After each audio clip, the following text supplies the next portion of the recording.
Selamat pagi adik-adik. Selamat pagi adik-adik, selamat pagi Bunda. Selamat pagi Bunda Ria. Gimana kabarnya hari ini? Puji Tuhan, sehat. Ada sukacita ya kita hari ini Sukacita ya. luar biasa. Adik-adik yang di rumah bagaimana keadaannya? Pasti sehat. Puji Tuhan ya, hari ini sehat, kuat, dan kita bisa bersama-sama kembali berkumpul walaupun di rumah saja. Nah, tetap happy. Gak boleh ini ya, tetap dengar-dengaran sama orang tua ya. Benar. Gak boleh membantah walaupun rasanya jenuh, bosan. Kita terus cari-cari kreativitas, aktivitas apa aja ada di rumah. Oke. Ya. Kita akan masuk dalam ibadah. Bunda meminta adik-adik yang ada di rumah untuk siapkan hati, siapkan Alkitabnya, siapkan persembahan tentunya Bunda ya. Yang utama adalah hati kita untuk memuji dan memuliakan nama Tuhan. Sudah siap adik-adik? Sudah siap Bunda. Oke. Dibantu jawab ya. Bunda minta untuk berdiri semua. Kita nyanyi dari Hidupku Bukannya Aku Lagi.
Adik-adik, kita akan menghadap Tuhan. Kita menyanyi dari Kidung Ceria 361 bait yang pertama. Hari Minggu, hari yang mulia.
mohon kepada adik-adik yang ada di rumah ya Bunda ya, Iya. untuk sikap berdoanya berdoa. tidak boleh lari-lari karena kita sudah masuk dalam ibadah.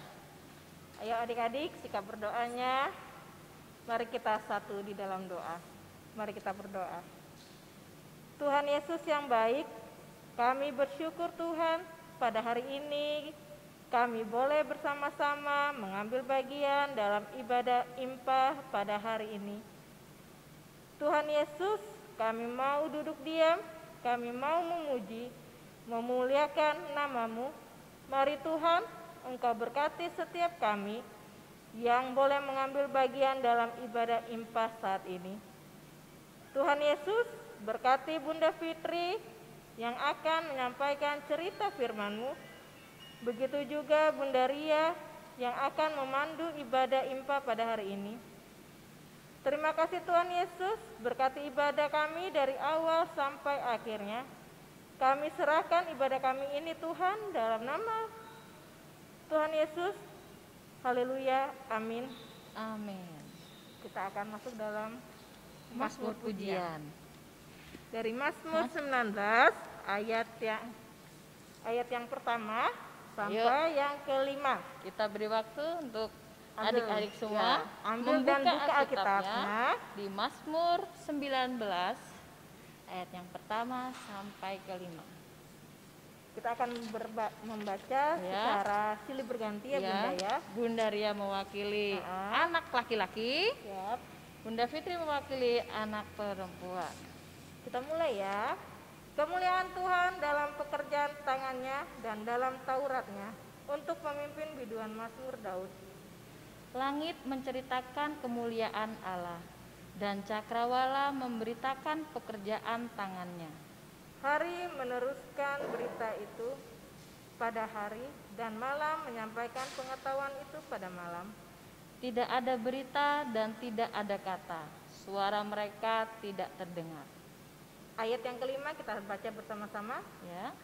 Tetapi gema mereka terpencar ke seluruh dunia, dan perkataan mereka sampai ke ujung bumi.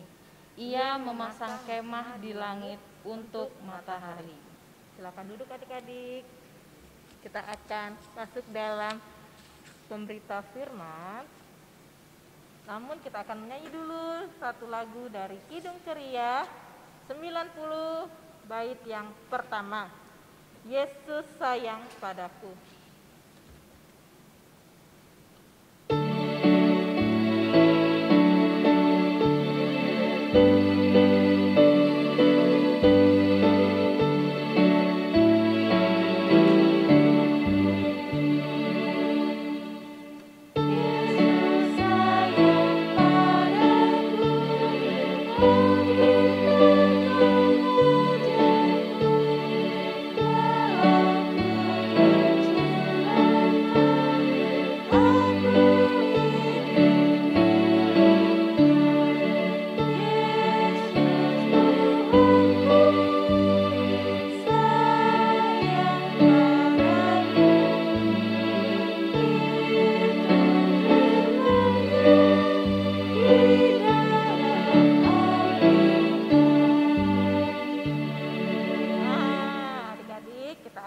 Masuk dalam pembacaan firman Tuhan.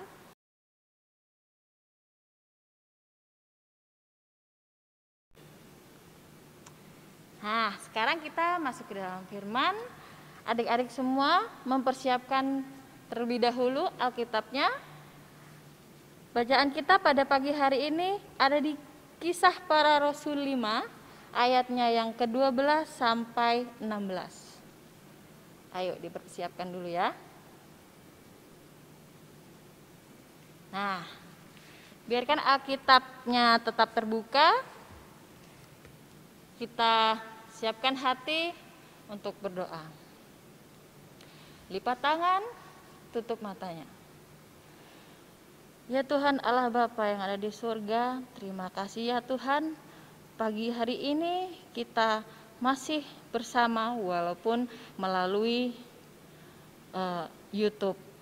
Terima kasih Tuhan atas penyertaan-Mu. Kiranya firman yang akan dibawakan dapat menjadi berkat untuk kehidupan kami. Berkati juga hamba-Mu ini ya Tuhan, agar dapat berkata-kata sesuai dengan kehendak-Mu saja. Terima kasih ya Tuhan, dalam nama Tuhan Yesus Kristus kami mengucap syukur dan berdoa. Amin. Nah, terima kasih. Kita akan membaca Kisah Para Rasul 5 ayatnya yang ke-12 hingga 16. Tanda-tanda dan mukjizat-mukjizat. Dan oleh rasul-rasul diadakan banyak tanda dan mukjizat di antara orang banyak. Semua orang percaya, selalu berkumpul di serambi Salomo dalam persekutuan yang erat. Orang-orang lain tidak ada yang berani menggabungkan diri kepada mereka. Namun, mereka sangat dihormati orang banyak. Dan makin lama makin bertambah jumlah orang yang percaya kepada Tuhan, baik laki-laki maupun perempuan. Bahkan mereka membawa orang sakit keluar ke jalan raya dan membaringkannya di atas balai-balai dan tilam, supaya apabila Petrus lewat, setidak-tidaknya bayangannya mengenai salah seorang dari mereka. Dan juga orang banyak dari kota-kota di sekitar Yerusalem datang berduyun-duyun serta membawa orang-orang yang sakit dan orang-orang yang diganggu roh jahat. Dan mereka semua disembuhkan. Demikian firman Tuhan. Haleluya.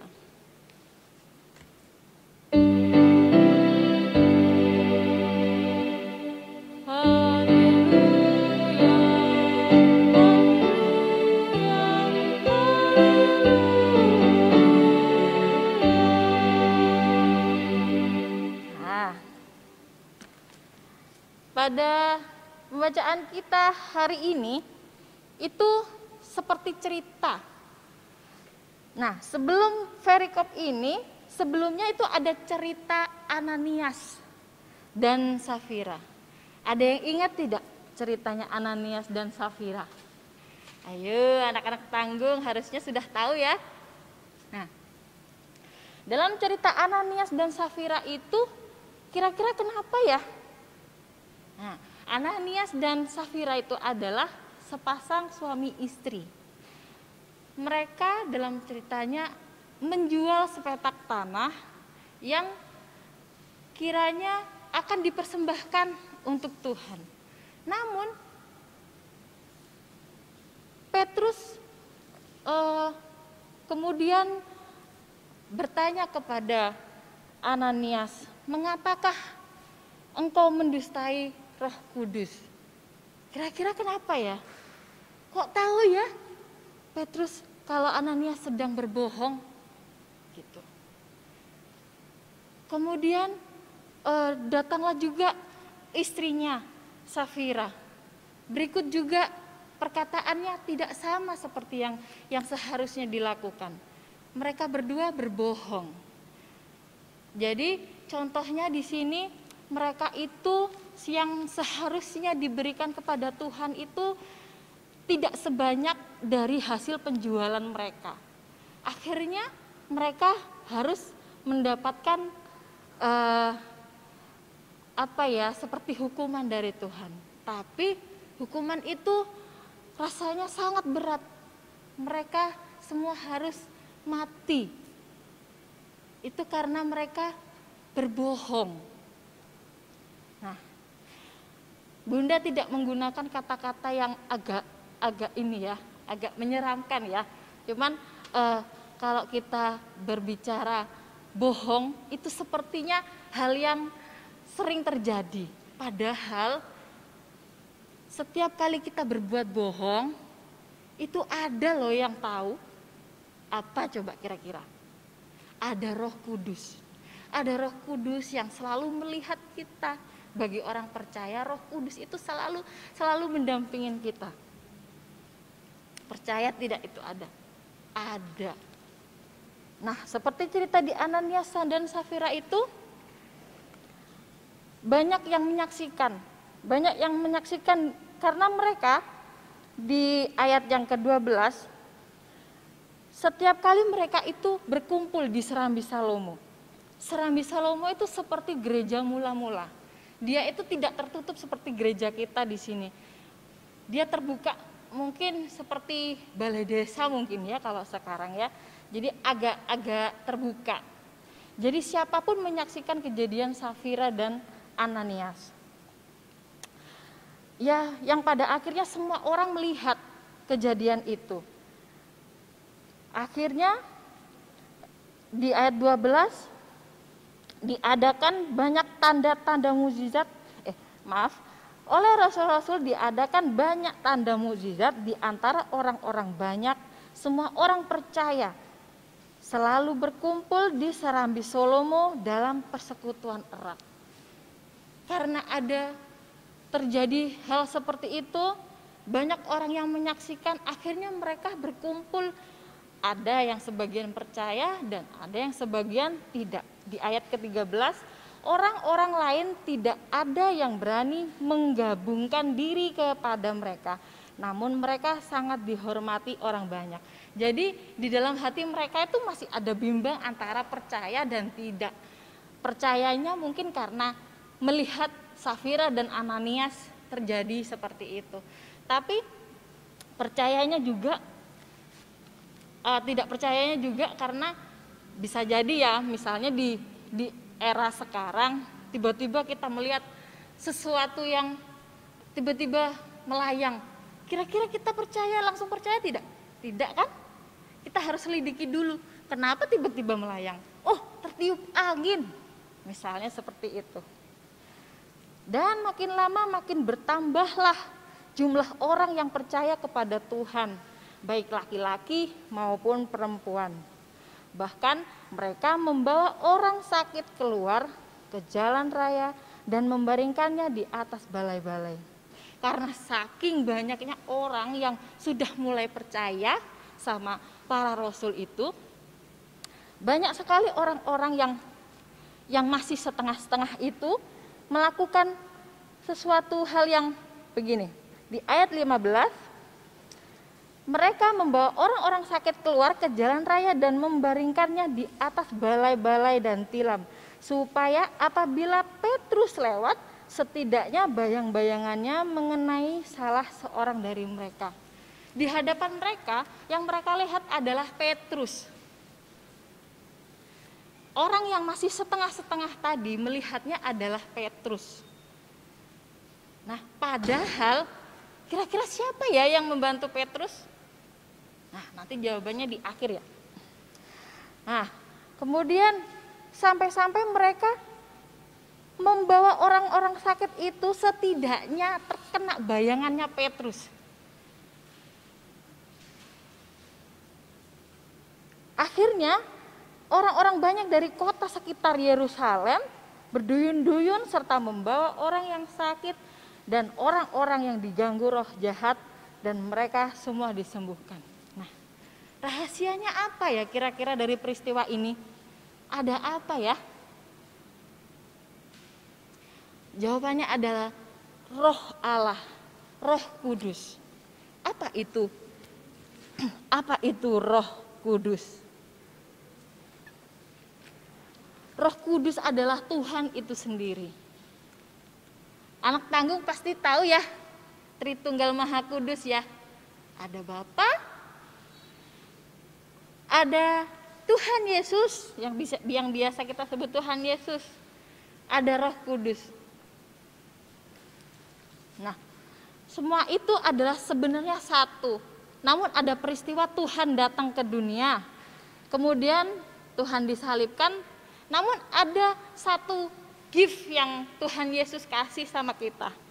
Itu ada di Yohanes. Tepatnya ada di Yohanes 14 ayatnya ke-18. Di situ Yesus menyajikan penghiburan yang isinya, "Aku tidak akan meninggalkan kamu sebagai yatim piatu. Aku datang kembali kepada kamu. Aku akan datang kembali kepada kamu." Nah, berupa apa? Berupa Roh Kudus. Nah, Roh Kudus itu memiliki banyak sekali peranan. Nah, seperti yang kita biasa ini, kehidupan sehari-hari, misalnya kita sedang menangis, sedang bersedih, Roh Kudus akan beri penghiburan. Ketika kita letih, lesu, harus sekolah daring di rumah, Roh Kudus akan memberi semangat.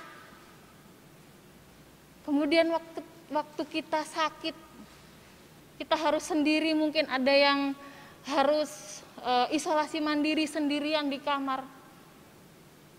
Tuhan melalui Roh Kudus akan memulihkan. Banyak sekali hal yang dilakukan Roh Kudus bagi orang percaya. Bagaimana kita cara berkomunikasi? Ayo, melalui doa. Doa adalah alat komunikasi kita sama Tuhan. Komunikasi kita itu akan memupuk hati kita itu jadi subur, jadi tenang, jadi teduh. Demikianlah Tuhan itu akan melihat kita dari hati kita, bagaimana kita akan bersikap. Roh Kudus akan menjaga-jaga kita. Ketika kita mungkin dalam kesulitan, kebimbangan, kita ngomong aja sama Tuhan. Apalagi kita anak-anak kecil, anak-anak yang masih polos, tidak perlu kata-kata yang bagus, puitis. Bilang aja, apa kesulitannya, kesakitannya apa. Atau mungkin bahkan sukacita yang diceritakan sama Tuhan. Tuhan, terima kasih. Aku hari ini dibelikan tas baru sama papa, dibelikan sepatu baru sama mama. Nah, Tuhan itu nggak cuma menolong, nggak cuma mendengarkan anak yang sedang kesulitan loh, tapi sukacita itu juga bisa didengar sama Tuhan melalui Roh Kudus. Roh Kudus itu kalau misalnya anak batita ya, anak TK prateka ya, Bunda bisa ilustrasikan itu, tahu nggak kalau dongeng biasanya ada peri di atasnya gitu. Nah, kayak peri begini. Nah, perumpamaan ya, ini perumpamaan ya, Roh Kudus bukan seperti ini ya. Nah, tahu nggak lambangnya Roh Kudus itu apa? Nah, seperti di hari Pentakosta kita mengenal lidah-lidah api. Ya, ada juga yang berbentuk burung putih yang biasanya melambangkan kasih. Ya, itu adalah simbol Roh Kudus.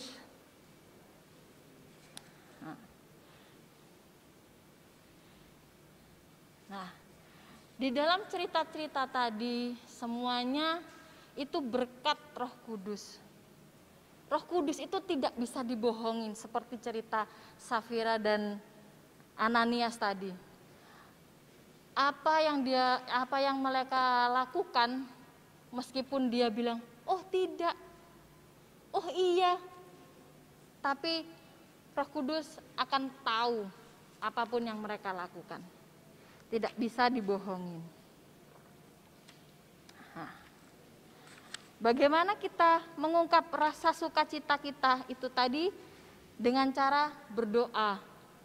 Selalu menjadi anak yang setia. Setia, taat. Nah, itu akan memupuk keimanan kita. Kalau ada anak yang bilang, aku nggak akan sakit karena aku percaya sama Tuhan. Sebagian itu adalah iman, tapi iman juga butuh ketaatan. Bagaimana cara kita mentaati? Contohnya ya, sekarang di masa pandemi ini banyak virus corona. Aku nggak akan kok kena corona karena aku percaya, aku punya iman. Tapi hati-hati, iman kita juga harus ada ketaatan. Kalau tidak ada ketaatan, berarti kita sedang mencobai Tuhan, dan itu tidak boleh. Misalnya, sudah ada aturan bagaimana caranya kita supaya terhindar dari corona. Pakai masker, cuci tangan, atau pakai hand sanitizer, dan peraturan-peraturan yang lainnya. Kalau itu tidak dipatuhin, bagaimana caranya Tuhan bisa tahu bahwa kita sudah berusaha? Ya kan? Baik. Bunda berharap anak-anak di rumah selalu taat, selalu mendengarkan apa kata orang tua. Itu juga bagian dari ketaatan yang akan memupuk iman kita di dalam hati kita, supaya kita dapat berhubungan langsung dengan Tuhan lewat doa kita selalu dijamah. Demikian firman Tuhan, amin. Kita akan merespon firman kita dengan Kidung Ceria 310 bait yang pertama. Roh Kudus sinarilah.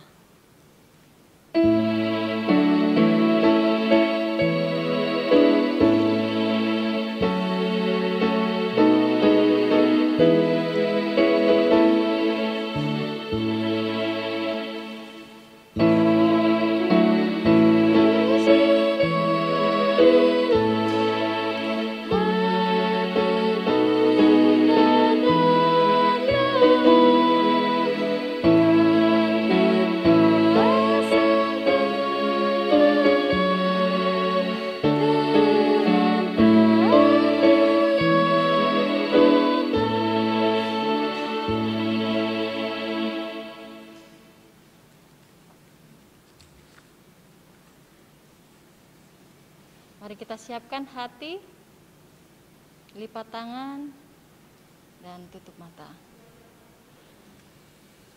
Ya Tuhan Allah Bapa yang bertata dalam kerajaan surga yang mulia, terima kasih ya Tuhan, hingga hari ini Engkau masih mempertemukan kami dalam ibadah kami Tuhan.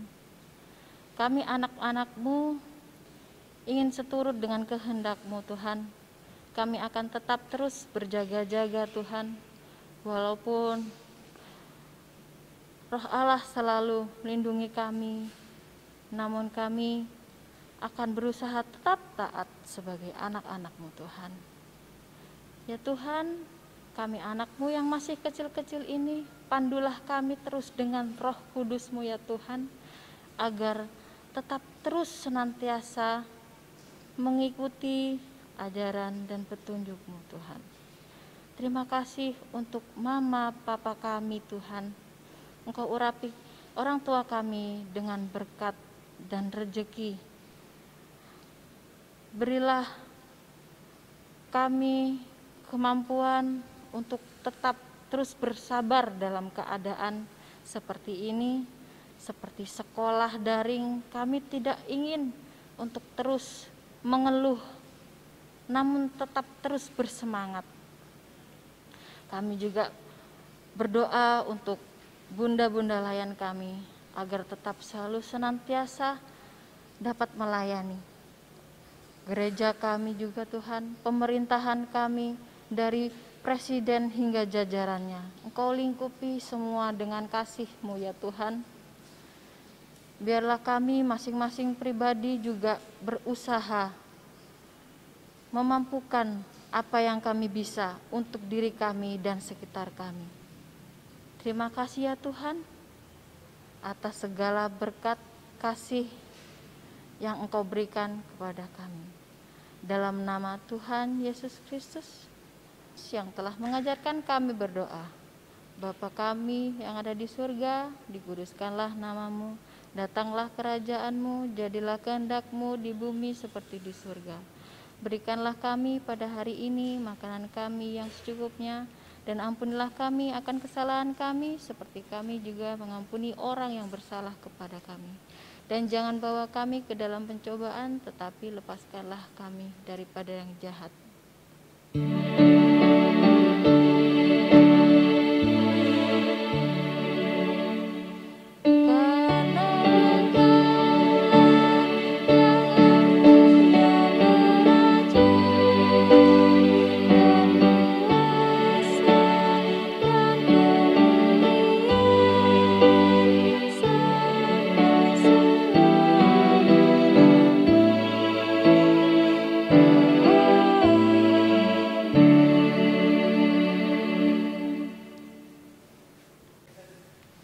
Adik-adik, tadi kita sudah mendengarkan firman Tuhan. Sekarang saatnya kita akan memberikan persembahan kita kepada Tuhan Yesus. Sambil persembahan disiapkan, kita menyanyi dari Kidung Ceria 264 bait yang pertama. Tuhan betapa banyaknya.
Adik-adik, kita akan doakan persembahan kita. Bunda mengajak adik-adik yang ada di rumah untuk bangkit berdiri. Kita doakan persembahan kita. Sudah berdiri semua? Ya, kita lipat tangan, tutup mata, kita satukan hati kita berdoa. Mari kita berdoa. Tuhan Yesus, inilah persembahan kami Tuhan sebagai ungkapan syukur atas berkat yang Tuhan sudah berikan kepada kami. Berkati dan kuduskanlah persembahan ini di dalam nama Tuhan Yesus. Haleluya, amin. Kita akan terima berkat. Pergilah dan beritakan Injil melalui kehidupan anak-anak sehari-hari berdasarkan firman Tuhan yang telah anak-anak dengar. Mari kita berdiri dan kita akan menyanyikan Kidung Ceria 345. Baitnya yang pertama dan kedua. Oh berkati kami.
Arahkan hatimu kepada Tuhan dan terimalah berkat-Nya. Kasih karunia Tuhan Yesus Kristus dan kasih Allah dan persekutuan Roh Kudus menyertai bunda-bunda, kakak layan, dan anak-anak sekalian, dari sekarang ini sampai selama-lamanya.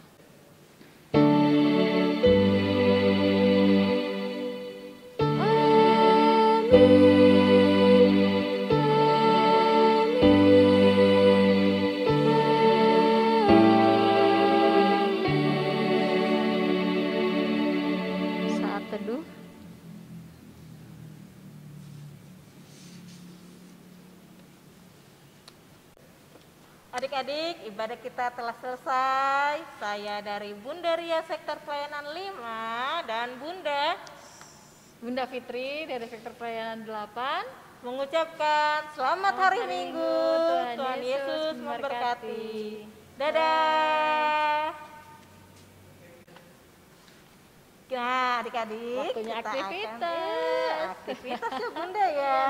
Udah ketinggalan ya Bunda. Nah, selalu Bunda.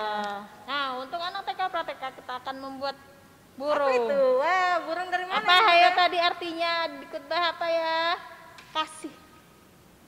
Nah, kemudian maaf Bunda, ini iya. burung dari mana nih? Dari kertas plastik ya? piring kertas. Oh, piring kertas, nggak kertas Ah, plastik. piring kertasnya sudah disediakan sama bunda-bunda. Oke, nanti tinggal minta ya. Iya. Ah. Ada malnya juga, ada polanya. Nanti tinggal gunting. Oke, lanjut Bunda. Kemudian di aktivitas anak kecil, Bunda. Aktivitas anak kecil ini di sini di bawahnya adik-adik ada berupa api ya. Apa ya tadi api? Sama juga. Nah, di sini di dalam api ini ada tulisan menghibur, menyembuhkan, menyemangatkan, dan mengingatkan. Nah, nanti adik-adik gunting terus tempel di gambar ini ya, di atas ya. Nah, kalau sudah boleh deh fotokan terus kirim ke Bunda Layan. Nah, untuk anak tanggung Bunda, Untuk anak tanggung, kita minggu ini anak tanggung lagi happy nih karena pekerjaannya gampang. Kita mencari perbedaan di gambar ini, 7 perbedaan di gambar ini. oh ya. Oke, gitu Oke. aja. Nanti difoto dan dikirimkan ke bundanya. Oke, selamat beraktivitas. Selamat beraktivitas. Selamat hari Minggu. Sampai bertemu minggu depan. Dadah.